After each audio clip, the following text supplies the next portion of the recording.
satu RT bacakan Yasin. Akhirnya mereka mengumpulkan orang, satu RT dikumpulkan semuanya membaca surat Yasin dalam satu tempat untuk ngobatin orang yang sedang kesurupan itu. Setelah selesai membacakan surat Yasin, jinnya melet-melet, diciteti kabeh, nyung ora kepanasan bae. Katanya apa? Aku berhasil menipu kalian. Aku berhasil ngerjain kalian semuanya. Aku nggak akan pernah takut dengan bacaan-bacaan kalian. Nah, kalau yang semacam ini kan akhirnya rugi semuanya. Yang mau batin malu, keluarganya malu, orang satu RT dibuat malu, plus membahayakan akidah mereka. Apa bahayanya? Seakan-akan Al-Quran tidak memberikan efek apa-apa terhadap gangguan setan. Seakan-akan Al-Quran ini bukan mukjizat untuk penyembuhan, padahal Allah sendiri setelah berfirman wa nunazzilu minal Qur'ani ma huwa syifaa, kami telah menurunkan dari Al-Quran ini sesuatu yang menjadi penyembuhan. Mereka bisa goyah imannya gara-gara kita menentukan metode yang salah untuk pengeluaran jin dari tubuh manusia. Inilah bahaya. Tidak perlu kita meminta keridhaan dan apa-apa yang disukai oleh jin, kecuali satu, ketika dia meminta syarat sebelum kita minta. Kemarin kita di Jogja, insya Allah nanti ditayangkan di Ruqyah Trans 7. Ini jin dari Kalimantan. Tipe jinnya lumayan bandel plus kuat. Walaupun hakikatnya mereka itu tidak ada yang kuat, tapi saya katakan kuat di kalangan mereka. Karena tipe gangguannya lebih dahsyat, lebih halus daripada jin yang lainnya. Maka saya tekankan dan saya bilang ini, saya kasih bocoran terhadap Bapak Ibu sekalian yang hadir di sini, bahwasanya jin itu, jin yang kuat ketika merasuk ke dalam tubuh manusia itu reaksinya lemah lembut. Reaksinya itu susah dibedakan mana manusia mana jin. Tapi kalau reaksinya dia itu jadi harimau, jadi monyet, jadi ular, dia teriak-teriak, dia mau menyerang, itu jin tipe kroco. Itu anak balita yang baru masuk ke dalam tubuh manusia, anak balitanya jin. Dia baru belajar mengganggu manusia, itu seperti itu. Makanya saya bilang, punya indang itu jangan bangga, punya khodam itu jangan bangga. Nggak ada kuat-kuatnya dan nggak ada keren-kerennya. Karena hakikatnya yang sedang dimasukin itu jin yang masih kecil. Kalau jin yang tingkatannya udah tua, dia ketika merasuk dan hendak melindungi tuannya, karena dia sudah dijadikan khodam, dia reaksinya lembut, persis kayak manusia. Dari mata sulit terdeteksi mana jin mana manusia, dari gerak tubuh sulit terdeteksi mana manusia mana jin, dari nafas juga sulit terdeteksi. Ini yang sudah berpengalaman, bukan jin yang baru belajar mengganggu manusia. Nah, itu seperti itu kemarin yang di Kalimantan. Dari Jogja tapi jinnya dari pedalaman Kalimantan. Susah kita bedakan mana si ibunya dan mana jinnya, karena anak perempuan ya. Tapi kita alhamdulillah dengan pengalaman yang Allah berikan kepada kita bisa bedakan mana jin dan mana manusia. Mereka kadang membuat suatu persekongkolan. Jadi ketika manusia yang sedang dirasuki bicara, dia ikut nimbrung di situ. Dan dahsyatnya, ketika kita ruqyah, seakan-akan jiwa orang yang sedang kita ruqyah yang kemarin itu ini keluar dan diganti sama sosok lain. Dan dia nonton seakan-akan lagi nonton di TV, dirinya sedang diruqyah. Masya Allah. Baru setelahnya dia berkata, aku suka sama suaminya, dan jin yang ada di suaminya suka sama istrinya ini. Kan bingung kan? Jin yang ada di istrinya suka sama suami, jin yang ada di suami suka sama istrinya, si manusianya. Ini cinta kotak-kotak ini, bukan segitiga lagi. Lalu akhirnya terus kita ruqyah, pantang menyerah kita berikan beberapa ramuan-ramuan khusus sambil dibacakan ayat-ayat ruqyah. Baru setelahnya dia muntah-muntah dan minta ampun, baru setelahnya dia memberikan suatu perjanjian damai. Kayak lagi perang ya, ada perjanjian damai. Perjanjian damainya dia bilang, Ustaz, ini keluarga sama sekali kopong pondasinya. Pondasinya amat sangat keropos, rentan. Kenapa? Si suami tidak pernah sholat. Si suami kalau disuruh sholat selalu nolak sama istrinya. Disuruh sholat sama istrinya selalu nolak. Ntar dulu, akhirnya tidak sholat. Dan suaminya ini dayus. Apa ya dayus? Dayus itu tidak ada rasa cemburu terhadap istrinya. Mau istrinya itu jalan sama laki-laki lain, mau istrinya itu ngobrol sama laki-laki lain, tidak ada rasa cemburu. Dibiarin aja. Jin bisa ceramah seperti itu. Dan satu lagi katanya, satu sama lain kurang perhatian. Si istri sibuk HP-an, si suami sibuk HP-an. Saya akhirnya tanya, apa urusan kalian sama HP? Emang jin itu bisa update? Jin juga bisa update. Bahkan HP di zaman sekarang sistem-sistemnya itu telah kami kuasai dan berhasil kami rasuki supaya manusia itu selalu bergantung sama HP sehingga melalaikan semuanya, melalaikan dari Al-Quran. Saya merinding sendiri, wong saya juga sering HP. Dan apa yang dikabarkan oleh jin ini tidak bisa 100% kita dustakan dan tidak bisa 100% kita benarkan. Tapi apa yang disampaikan oleh saya di tahun 2013 yang lalu sama persis seperti yang diomongkan oleh jin ini. Bahwasanya salah satu media mereka menjauhkan umat muslim dari Al-Quran, salah satunya menggunakan ini, gadget. Bukan ini yang menjadi bahasan kita, tetapi bahasan kita adalah syarat yang dia utarakan kepada kita saat itu, kepada kami saat itu. Dia bilang, oke, saya mau keluar. Namanya Maria waktu itu ya. Maria mau keluar, si jinnya namanya Maria. Dan si Faruk itu jin yang masuk ke dalam tubuh suami ya. Aduh, Masya Allah. Kita mau keluar dengan satu syarat. Keluarga ini, khususnya si suami, harus mendirikan sholat 5 waktu secara berjamaah. Bagus ya? Bagus. Itu tanpa kita minta syaratnya. Kalau seperti ini, kata Syekh Wahid Abdul Salam Bali, dan kita sudah bahas ke pertemuan kemarin, itu boleh hukumnya. Boleh. Selagi bukan kita yang memberikan syarat. Saya mau keluar dan teman-teman saya juga akan keluar dengan satu syarat. Keluarga ini harus mendirikan sholat 5 waktu. Oke, deal. Tapi dengan jangka waktu 40 hari. 40 hari kita tunggu. Kalau 40 hari ini sholat 5 waktunya sudah tidak bolong-bolong lagi, kita akan keluar. Tapi kalau dalam 40 hari ini sholatnya masih ada yang bolong, kami masih menetap. Ini yang saya tolak. Di sini kadang talbisnya dia itu muncul. Walau mungkin betul syaratnya dia bagus, suruh sholat 5 waktu baru keluar, tapi penetapan waktu 40 hari ini yang perlu kita waspadai. Kenapa? 40 hari mereka sholat hanya karena takut sama jin. Ini fawailul lil musallin. Dia lalai sama Allah, sholat untuk ingat Allah, tapi ini sholat untuk ingat jin. Paham di sini? Dia sholat karena ingat ancaman dari jin, takut dirasuki lagi, kan bahaya.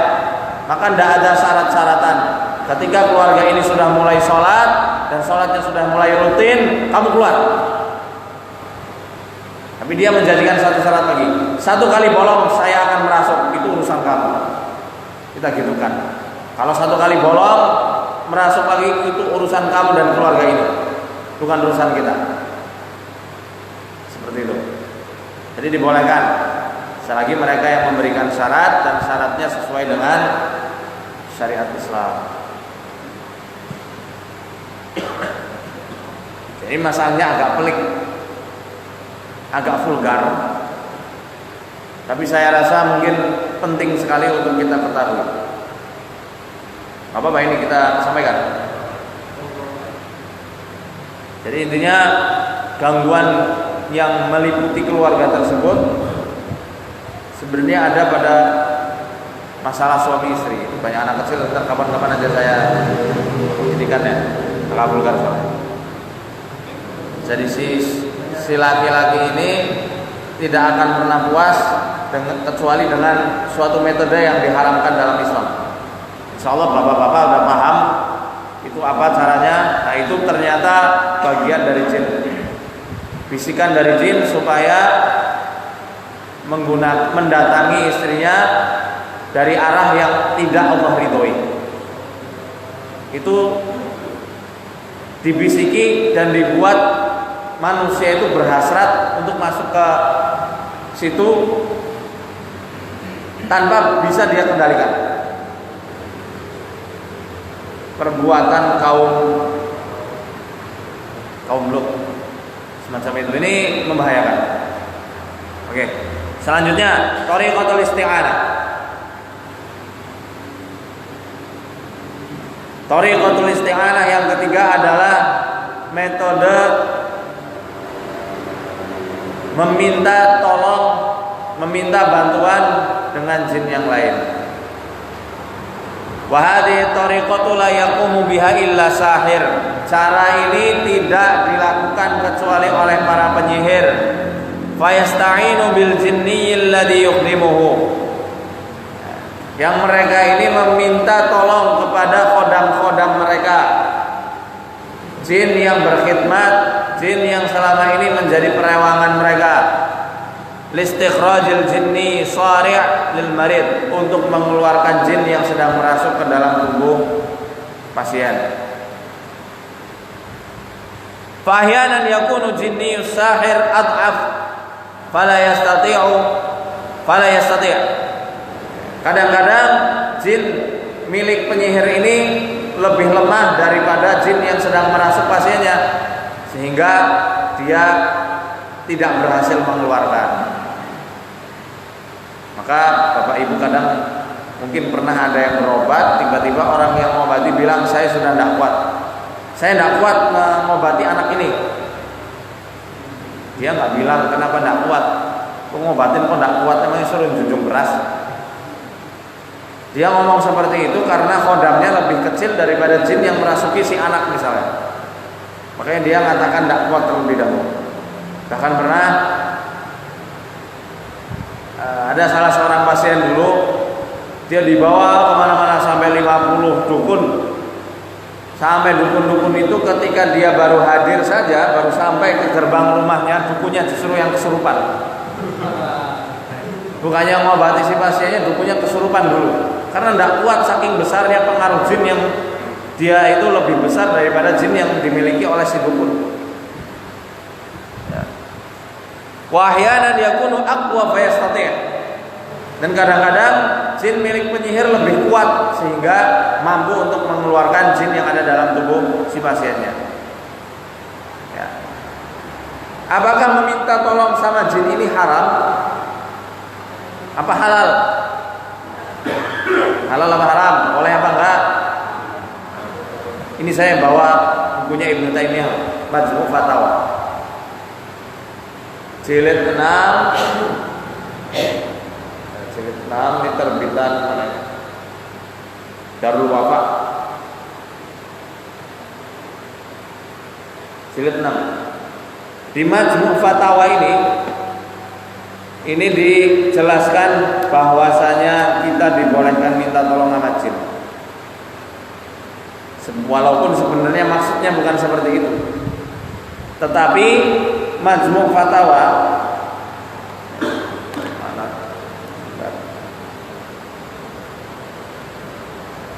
Halaman 169, fatwa Ibnu Taimiyah ini sering dipelencengkan oleh dukun-dukun, dijadikan hujah untuk membenarkan praktek-praktek mereka meminta tolong sama jin. Ya. Ibnu Taimiyah menjelaskan, "Faman kana minal insi ya'murul jinna bima amara Allahu bihi wa rasuluhu min ibadatillahi wahdah wa ta'ati nabiyhi." Ya, barang siapa yang menyuruh bangsa jin dengan apa yang diperintahkan Allah Subhanahu wa taala dan diperintahkan oleh Rasulnya sallallahu alaihi wasallam untuk beribadah kepada Allah dengan sebenar-benarnya, untuk mentaati sunnah-sunnah nabinya, ya, wa ya'murul insa bidzalik, kemudian dia menyuruh manusia yang lainnya untuk melakukan hal yang semacam itu, fahada min afdhali awliyaillahi ta'ala, maka ini adalah salah satu pekerjaan yang utama yang dilakukan oleh para wali-walinya Allah Subhanahu wa taala. Wa huwa fi dzalika min khulafa'ir rasuli wa nawabihi. Dan pekerjaan yang semacam itu adalah salah satu bentuk dari penerus perjuangan para rasul dan wakil-wakil nabi setelah wafatnya mereka. Bukan bingung kita. Oh berarti boleh dong kita menyuruh bangsa jin untuk melakukan ini dan itu. Yang pertama boleh.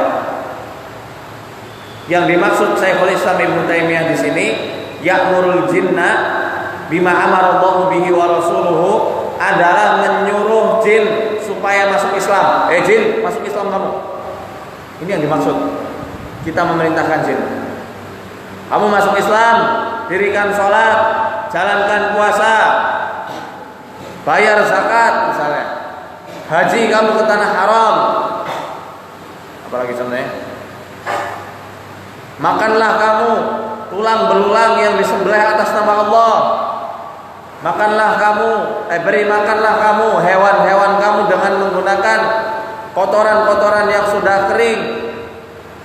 Nah, ini dibolehkan karena hal tersebut yang diajarkan Nabi Shallallahu Alaihi Wasallam untuk jin Muslim, makanan tulang yang disembelih atas nama Allah dan hewannya diberikan kotoran-kotoran hewan yang sudah mengering. Atau memerintahkan kepada jin, jangan menampakkan diri kepada manusia. Ya, kalau kamu menampakkan diri, kalau kemudian kamu terbunuh, jangan salahkan siapapun. Atau menyuruh jin menuntut ilmu di majelis-majelis ilmu, di majelisnya para asatidzah, di majelisnya para kiai, para habaib, itu diperbolehkan. Ini yang dimaksud menyuruh jin terhadap apa yang diperintahkan Allah dan Rasulnya. Bukan menyuruh, kamu itu tuh ada duit tolong. Nah, ini tidak boleh. Kamu itu ada orang zalim, habisi dia. Boleh nggak? Nah, itu nanti pembahasan lebih detail lagi. Wa man kana yasta'milul jinna, yang kedua, wa man kana yasta'milul jinna fi umurin mubahatin lahu. Barang siapa yang mempekerjakan jin pada perkara-perkara yang dibolehkan untuknya, fahuwa kaman ista'mala al-insu fi umuri mubahatin lahu. Sebagaimana kita menyuruh manusia, mempekerjakan manusia, kaman ista'mal al-insa fi umurin mubahatin lahu, seperti kita mempekerjakan manusia pada perkara-perkara yang mubah, yang dibolehkan. Ya, seperti halnya kita menyuruh mereka terhadap apa yang diwajibkan atas mereka, melarang mereka terhadap apa-apa yang diharamkan oleh mereka. Ya, menyuruh mereka terhadap perkara-perkara yang dibolehkan, semisal membangun rumah, semisal bercocok tanam, maka hal ini dibolehkan. Tetapi untuk bangsa jin dikhususkan untuk Nabi Sulaiman alaihi salam, yang sudah Allah jelaskan dalam surat Saba, Dan di antara jin ada yang bekerja untuk Sulaiman. Itu khusus untuk Nabi Sulaiman, karena ini salah satu bentuk mulkan, kekuasaan yang ada hanya pada masa kerajaannya Nabi Sulaiman alaihissalam, yang tidak akan Allah berikan, tidak akan Allah turunkan untuk orang-orang setelah Nabi Sulaiman alaihissalam. Ya. Yang doanya Nabi Sulaiman diabadikan oleh Allah dalam surat Shad, Rabbighfirli wa habli mulkan la yanbaghi li ahadin min ba'di. Ya Allah, ampuni aku dan berikanlah aku suatu kekuasaan, kerajaan la yanbaghi li ahadin min ba'di, yang tidak akan pernah dicapai, tidak akan pernah dimiliki oleh orang-orang setelahku. Maka Allah kabulkan doanya Nabi Sulaiman, maka mempekerjakan bangsa jin ini salah satu mukjizatnya Nabi Sulaiman alaihi salam, yang tidak sepantasnya kita lancang mengaku-ngaku bisa mempekerjakan bangsa jin. Ingat, isti'mal dalam bahasa Arab berbeda dengan yang namanya istikhdam.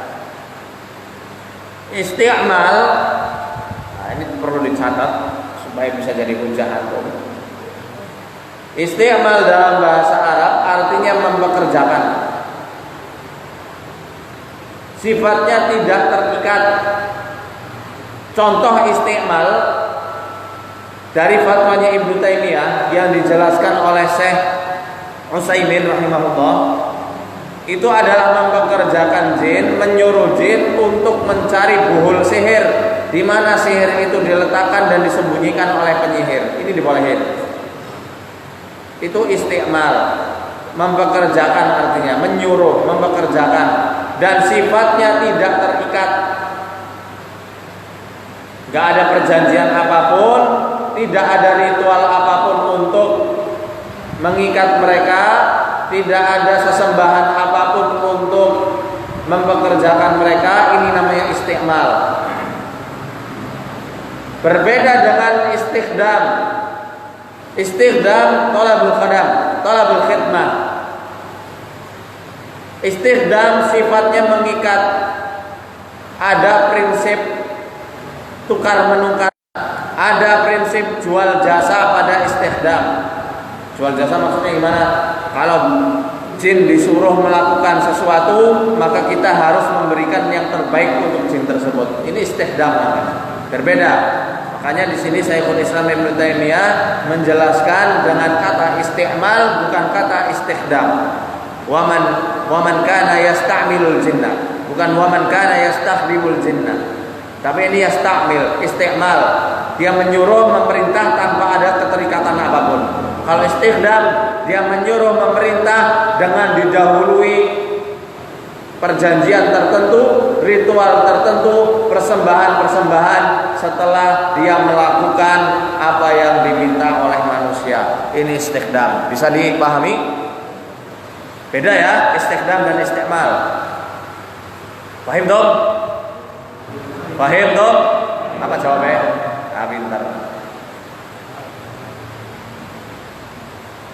Dalam kitab lain, dalam kitab An-Nubuwat, ya, masih pada pembahasan yang sama, Syekhul Islam Ibnu Taimiyah juga menjelaskan di sini.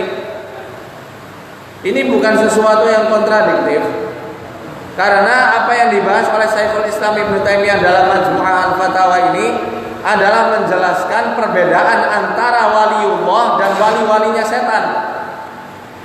Menjelaskan tentang hubungan muamalah antara manusia dan jin, baik muamalahnya para nabi dan rasul, dan juga muamalahnya para auliyaillah, sehingga tercakuplah penjelasan-penjelasan tersebut yang dipelencengkan oleh dukun, seakan-akan manusia dibolehkan untuk meminta tolong dengan bangsa jin. Syekhul Islam menjelaskan dalam kitab An-Nubuwat, fa innahu la yastati'u ahadun an yusakhiral jinna mutlaqan li ta'ati. Sesungguhnya manusia tidak ada yang bisa menaklukkan secara mutlak bangsa jin. Tidak ada seorang manusia pun yang bisa menaklukkan jin secara mutlak, secara absolut. Jin itu langsung tunduk, tidak ada yang bisa. Beda nanti. Ini pembeda. Maksudnya manusia di sini selain Nabi Sulaiman alaihissalam dan para nabi dan rasul tentunya. Wala yastakhdimu ahadun minhum illa bimu'awadhah. Dan tidak ada seorang pun yang beristikhdam. Nah, ini beliau baru menggunakan kata istikhdam di kitab An-Nubuwat. Tidak ada satu manusia pun yang beristikhdam dengan jin, meminta khidmatnya bangsa jin illa bimu'awadhatin, kecuali dengan mu'awadhah. Apa makna mu'awadhah? Mu'awadhah artinya adalah hubungan timbal balik, barter. Jin mau berkhidmat sama kamu, jin mau menjadi penderek tuh ya, pengikutmu, dengan syarat kamu juga harus memberikan persembahan untuk jin ini. Paham di sini? Imma bi'amalin madmumin tuhibbul jinnu, entah itu si ambunya harus melakukan perbuatan-perbuatan madmum, perbuatan hina yang dicintai oleh jin. Wa imma qaulun tukhdi'u lahu syayatin kal aqsami wal azaim, atau dengan perkataan-perkataan yang dengannya setan itu merasa ditinggikan dan dibesarkan oleh manusia, baik dengan mantra atau dengan iqsam, dengan sumpah atas nama setan. Itu semua ada di kitab ini yang pernah kita bahas, Syamsul Ma'arif. Contoh, saya kasih contoh ya, tapi nggak usah ditiru. Contoh untuk mendapatkan ikhwan. Di sini ikhwan sebenarnya khodam dari bangsa jin. Cara mendapatkan khodam dari bangsa jin. Ini seakan-akan syar'i, tapi ini dicintai oleh jin. Wa idza aradta ittikhadha ikhwan minal jin yaqduna hajatika wa yas'auna fi mardatika. Apabila engkau menginginkan seorang teman, seorang sahabat atau khodam dari bangsa jin yang mereka itu akan memenuhi segala keperluan-keperluanmu, mereka akan mengusahakan dengan sekuat tenaga mereka untuk menghadirkan apa-apa yang engkau ridhoi, apa-apa yang engkau suka. Fabda bisawmi, maka mulailah kamu berpuasa di hari titik-titik sampai hari titik-titik. Karena kalau harinya saya kasih tahu bahaya. Intinya cara mendapatkannya dengan puasa dulu. Puasa di hari titik-titik sampai hari titik-titik. Ba'da an taghsilat thawb wal badan.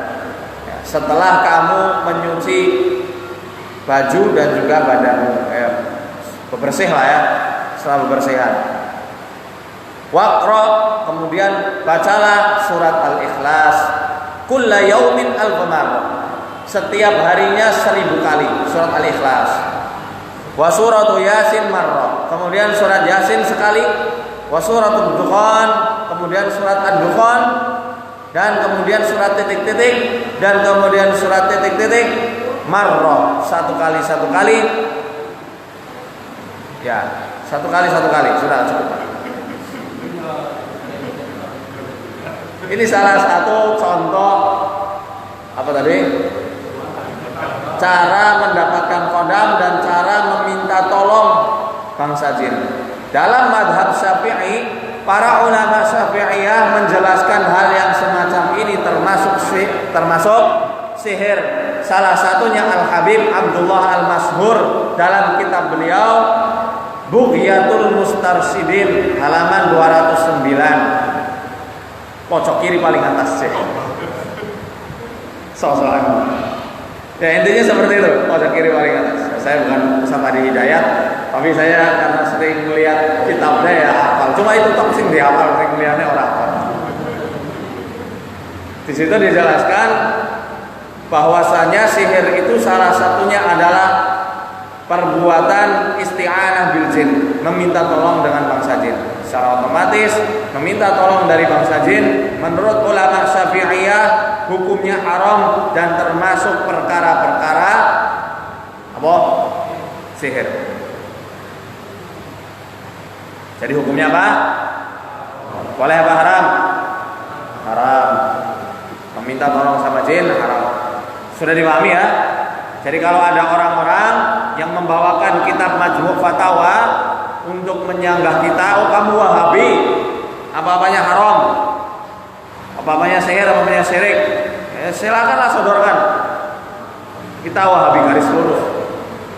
Kita juga mempelajari kitab-kitab ulama-ulama Syafi'iyah. Dan ternyata para ulama Syafi'iyah menjelaskan bahwasanya meminta tolong sama jin haram secara mutlak. Apalagi ulama sepuh dari Nusantara, gurunya Mbah Maimun Zubair, gurunya Kiai Abdul Faqih Langitan, dan banyak ulama-ulama Nusantara berguru sama beliau, Syekh Abu